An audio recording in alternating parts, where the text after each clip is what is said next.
Yes, Councillor. Yes. These are the lawyers appearing for the accused persons. Yes. You're Mr. Mungiki. Okay. Yes. Then we have Mr. Wu Simon. We have Mr. Steve Pico.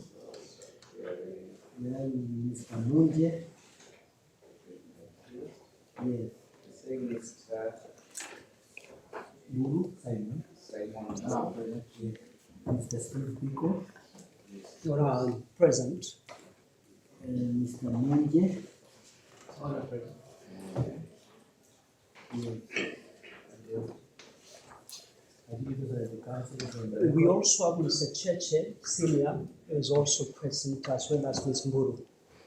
Mr. Cheche. Yes, I'm present. Yes. And say Mr. Buru. Ms. Mburu, our younger colleague, she's present. The owner of the matter is coming for pre-trial. Yes. We need the statement from the prosecution. For the prosecution. The prosecutor was here. Cristiano, I am a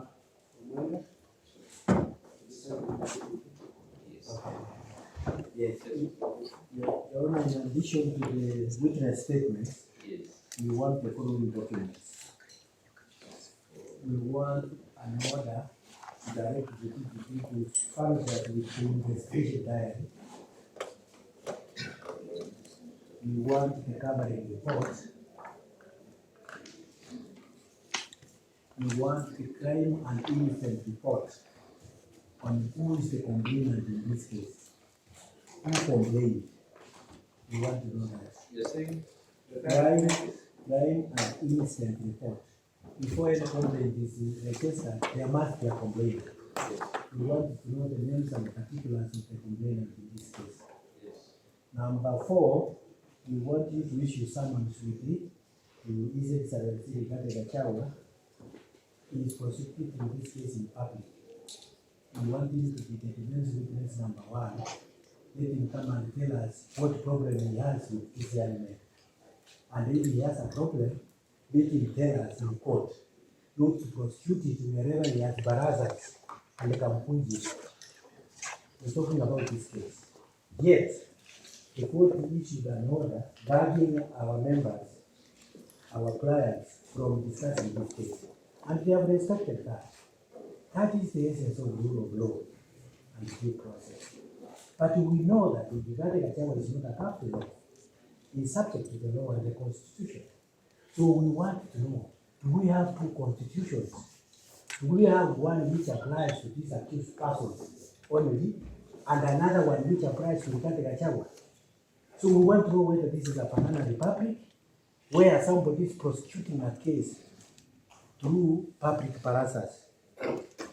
Number 2, Your Lordship, the Constitution under Article 27(1) protects everybody and gives them the full benefit of the law. Under Article. Article 27(1) of the Constitution. It protects every individual and it gives them full benefit of the law.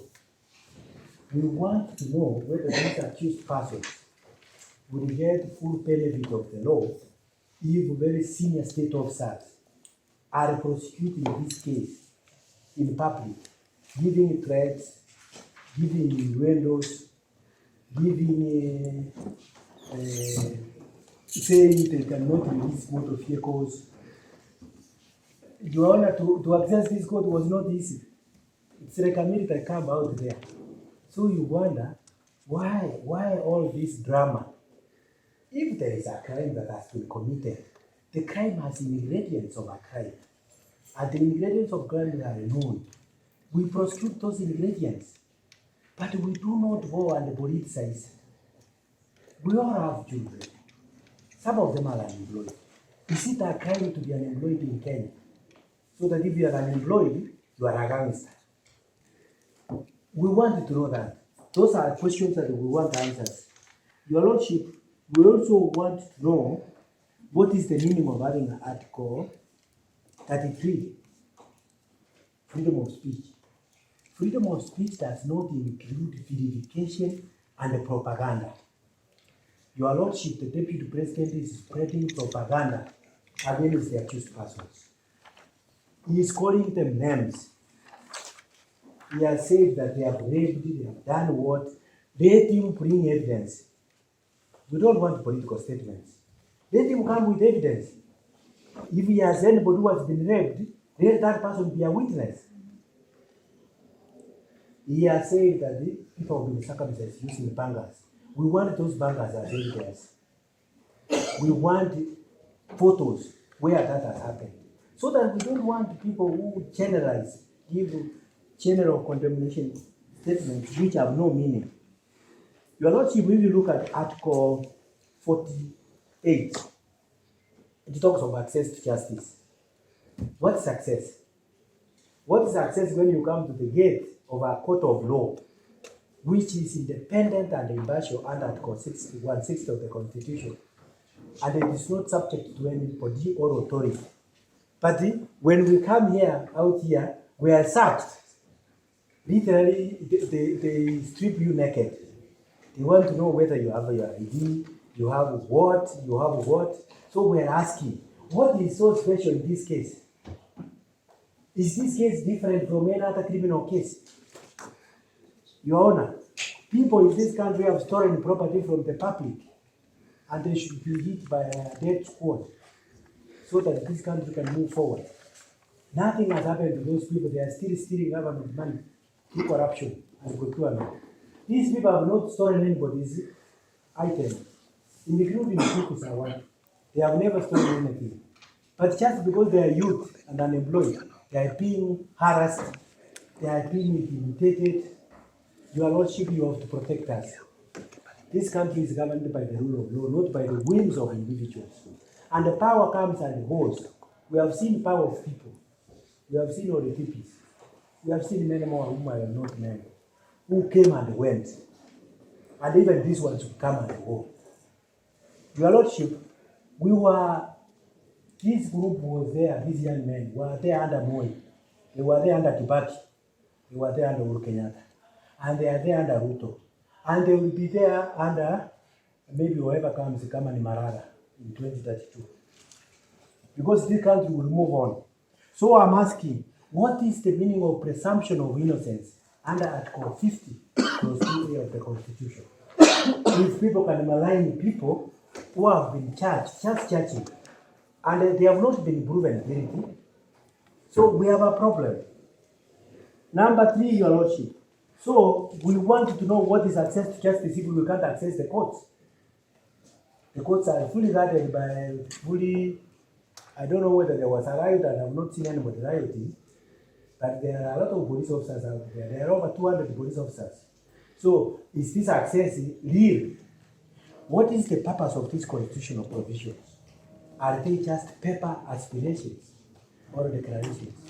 It is the duty of this court to protect, promote, and fulfill constitutional provisions. Under Article 159, 2E, Your Lordship, you are enjoined by law and by the Constitution to ensure that the principles and values in this Constitution are not just paper aspirations. They are for real. And we want these accused persons to enjoy their constitutional freedom. They can move freely. They can express them freely themselves. They can interact with other people so that they are not demonized. There are some state officers who have weaponized the power we gave them. We will take that power away in 2027. This is not the first time. So, Your Honor, I want you to protect us, and I want my learned colleague, Mr. Pico, to do the next application, which is dealing with the motor vehicles, and they will be able to articulate it. I think one word is enough to a wise child like you. Your Honor, my prayer to you is that protect us. We are under siege. People want to instill fear to us. Kenya is a democracy, Your Honor. Kenya is not a dictatorship. Kenya is a democracy. That is why we are respected in the Commonwealth. That is why we are respected in other jurisdictions. That's why they can quote our jurisprudence, because they know we are governed by the rule of law and due process. But this idea where state officers, senior state officers are prosecuting this case in public. And then we say there is rule of law. Your Honor, we say no. And we are not going to be vindicated. Let me tell you, these young men are more than 5 million. And they are voters. And they are watching. And in 2027, they will speak. And they will speak. That is all, Your Honor. And we pray that you protect us. We want you to issue an order that the Gachagua should not comment about this case. A specific order that the Rigathi Gachagua, the Deputy President of the Republic of Kenya, should never comment about this case. Because he has an interest. Let him come here to court as a witness and say the interest he has in this case. We are not going to be vindicated anymore. I rest my case.